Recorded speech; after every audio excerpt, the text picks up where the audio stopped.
There's no question Illinois is very labor-friendly. The state has enacted a variety of pro-labor legislation despite pushback from employer groups, and voters in the state of Illinois also recently approved an Illinois constitutional amendment that says that people in the state of Illinois, workers in the state of Illinois, have a right to collectively bargain for wages and work conditions and other issues. But some in the state of Illinois feel like they're being left out of this.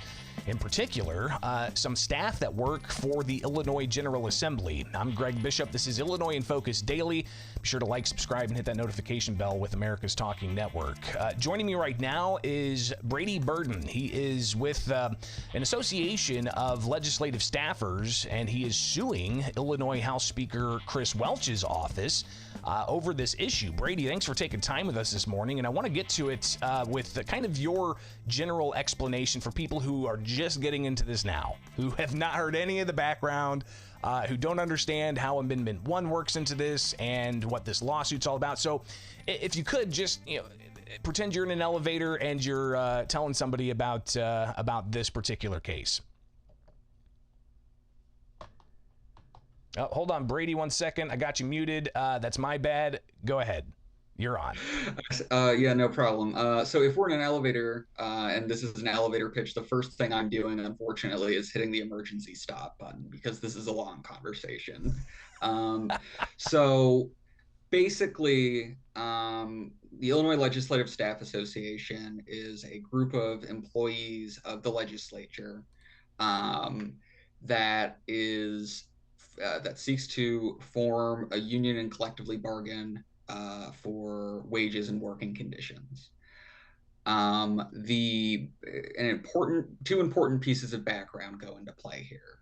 The first is a bit of misinformation that's been spread around over the past 40 years, which is that legislative staff are banned from unionizing. And this is like before getting into the Workers' Rights Amendment. But the whole ban on unionizing by legislative staff is actually not an accurate description of events. We were explicitly excluded from the jurisdiction of the Illinois Labor Relations Board. And what that means is not that we're banned, but that the Illinois Labor Relations Board just has no authority over us, because it's honestly a separation of powers issue, and I agree with that fundamentally. But that doesn't mean that we can't unionize. So unions have existed well before the Illinois Public Labor Relations Act, the National Labor Relations Act, and all of the various administrative frameworks that governments have created over the past 100 years or so, and they'll exist long after. So when the speaker says that he can't recognize the union, which he has said multiple times, it's just not true. He's always been able to, even without the Workers' Rights Amendment. As far as the Workers' Rights Amendment goes, basically the Workers' Rights Amendment says that every employee in the state of Illinois has the right to collectively bargain for wages, hours, working conditions, what have you, and then no law can reduce that right, essentially. And since it's a constitutional amendment, it supersedes any sort of administrative rule, statute, anything like that. So where we're at right now, Speaker Welch has basically, over the course of the past almost 2 years, refused to recognize the union under any circumstance, refused to come to the table and in good faith discuss wages, hours, benefits, anything like that. And frankly just hasn't been working with us in good faith at all. People like to talk about the bill that he introduced and passed, House Bill 4148. The Illinois Legislative Staff Association didn't have anything to do with the writing of that bill. And the amendment that he passed, or the amendment that the bill had, we had minimal involvement, and to the extent that they primarily took some what I would say were basically like technical corrections. We were fixing technical parts of the bill rather than actually making it better. He didn't take any of our actual critiques of the bill itself and like how it's doing things, just like stylistic and grammatical critiques. So after a year and a half of us not seeing any sort of movement, multiple attempts to engage with them, we filed a lawsuit. We filed that at the end of May after session was over. And that brings us to where we are now, basically. So again, just to encapsulate, you guys feel you've always had the rights to collectively bargain, even outside the workers' rights amendments, that the Speaker's staff could have voluntarily worked with the Legislative Staff Association members to come to terms with pay and conditions. And I want to talk about the conditions here in a bit. As a reporter who's at the Statehouse following you guys and all the work you guys do, it's always that last minute crunch in the early morning hours, and I want to talk about the impacts of that on legislative staff. But just to get where we are now in the litigation, so you feel you've always had this right, didn't need the Workers' Rights Amendment. Once that's passed, bolsters your claims, you try again, you do meet with the Speaker's office. They really don't work with you guys, tell you to go to the Labor Relations Board. They kick it back and say, oh, it's not us. So then you file a lawsuit, but now the Speaker is looking to have that lawsuit dismissed, and you guys are responding to that. Why is he looking to have this dismissed, and what's your response? Sure. So minor correction. I guess I kind of didn't clarify this enough. So what the Workers' Rights Amendment does is it provides protection. So we've always been able to unionize, but the Workers' Rights Amendment provides protections for that. Gotcha. And we would argue also it requires the Speaker to act in such a way that he is not infringing on our rights. So like working in good faith. Right. But yes, as far as and then your question was regarding. Sorry. The speaker's moving to dismiss this case, right? And you guys are responding to that. Yeah. So the motion to dismiss. I'm going to be honest. It was poorly written. To me, and to a couple of other people that I've talked to, it reads as like a gish galoop or whatever you want to call it. They're trying to rack up legal fees by throwing stuff at the wall and seeing what sticks. The motion to dismiss could be like it's five arguments, and only 3 of them are really applicable. None of them are like accurate, but like 2 of them just straight up don't make any sense in relation to what we actually like the actual suit itself.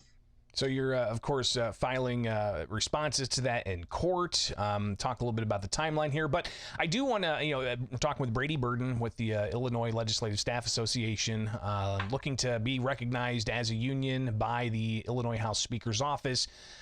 Talk about the conditions, if you can, because as a reporter, as I said, and people who've followed this channel for a bit, at the end of session, it was long hours, early morning hours, 3 o'clock in the morning, 4 o'clock in the morning, and all this stacking up to where people are working practically 24-hour days.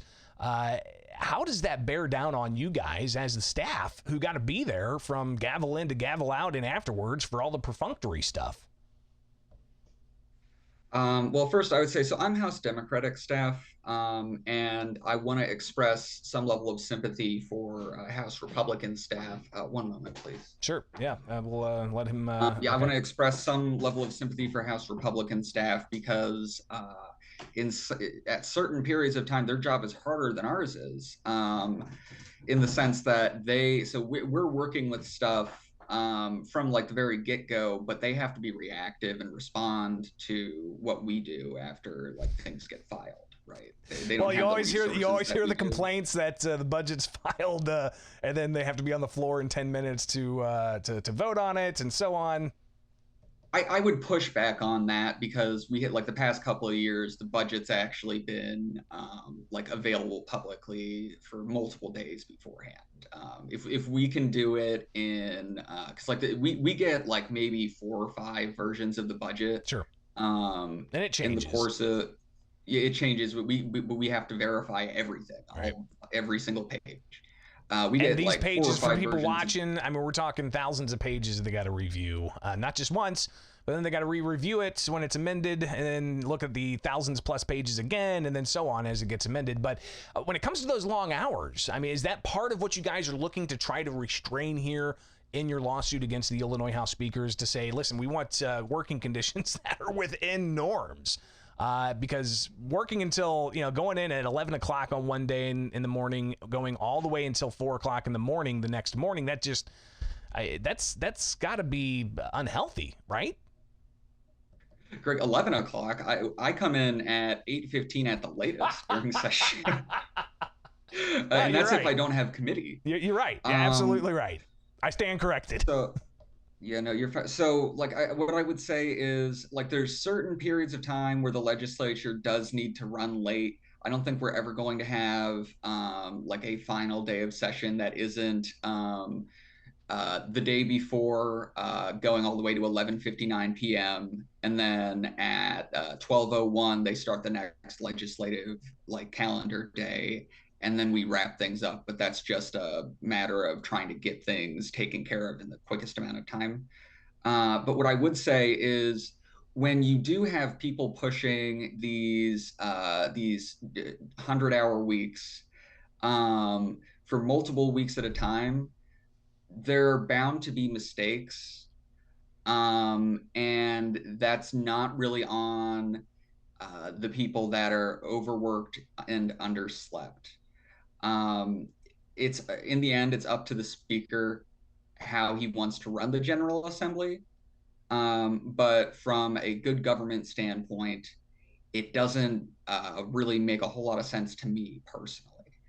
I would also say, a little behind baseball. When you work overtime, what is your compensation? So, like, for your hourly rate for the rest of the world?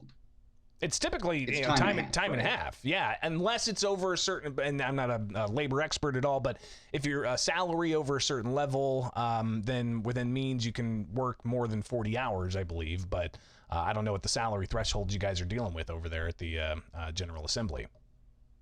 Yeah, well, so yeah, time and a half, and then double overtime is double time. Salaried employees have their own regulatory framework. Luckily for the legislature, legislative staff is exempt from all of that. We're basically exempt from like any form of like labor law and labor protection. It's the Wild West. But looping back to the overtime thing, we get 3-to-1 basically overtime. So what I mean by that is, for every 3 hours that we work, we get 1 hour of compensatory time. So rather than time and a half, the equivalent is 1/3 time. So essentially, you can stack up some days that you can take off from having to go to work. Yes, but I guess I'm not making my point clear. We're getting screwed out of like a significant amount of compensation. The governor's office gets 1-to-1, for example. And the reason why, so I got 20 days of compensatory time after session. Multiply that times 3. I worked in the 6-month period during session 60 days of overtime. Like, just like for perspective, right? Yeah.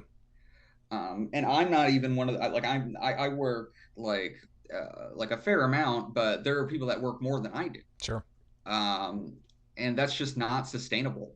It's hard on people's bodies. It's hard on people's health. we've had this happened a couple of years ago. We had four separate employees get into car. Or actually, it was four employees, two separate accidents, car accidents that happened over the course of a 2 week period because of sleep deprivation. Like these conditions are just not sustainable. They never were, but now there's like because of the Workers' Rights Amendment, we have protections to like really speak out about it. But you're not getting that relief, and that's why you're suing the Illinois House Speaker, Brady Burden, again, working for the Democrat side here. You've already shown some, concern for the Republican side of things. But what about the Senate? I mean, have you heard from your colleagues over in the Senate? Are they rooting you on? Are you seeing some support from over there to get this issue resolved? So what I would say is that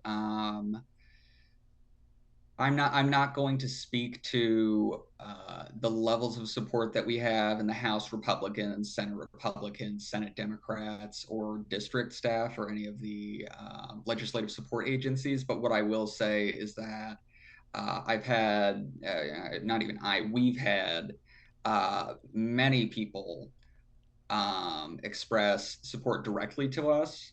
And I know for a fact that a lot of people are enjoying the fact that because we've been putting pressure for increased wages, increased conditions, they've actually seen substantial improvements in their conditions. And that's outside of like the speaker's staff. This is for the other four caucuses.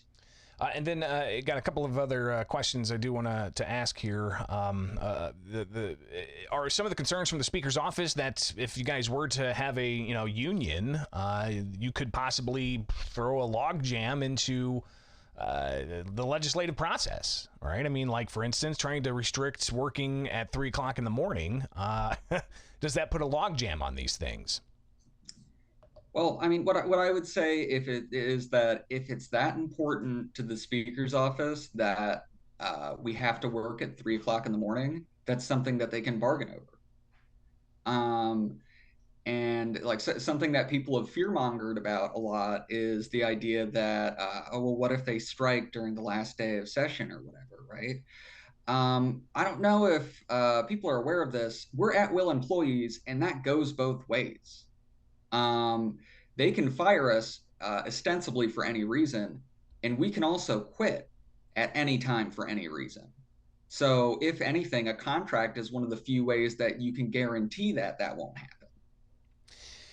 Brady, obviously, we've seen the former House Speaker had an immense amount of power. He, of course, is facing a trial for corruption and whatnot. But the current House Speaker, still has a sense of power. He's, in control of the chamber and helps be influential over Democrat politics. But here you are as a staffer suing the House Speaker. Have you seen any kind of reprisal against you? Any kind of pushback from management saying, let's not give Brady any more assignments. Let's try to, put him in a corner and chastise him and make him feel like an outsider. Has any of that type of thing happened to you? What I would say is that nothing that would hold up in court. It's important to remember that like a lot of the people that make those decisions have law degrees and they're not stupid.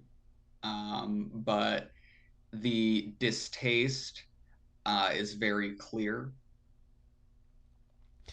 Well, I appreciate you. People, go ahead. Yeah, people feel scandalized that anybody would dare speak out like at all. Well, it is always important to speak out, I will say, and I greatly appreciate you taking time with us here, going on almost 20 minutes talking about this case, and I hope that you'll keep us updated on the next steps here. Of course, the motion to dismiss, your guys' response, when's the hearing going to happen? When is it? It's like August 22nd is for oral arguments for the motion to dismiss, and then I think it's like September 30th is for like the actual hearing when they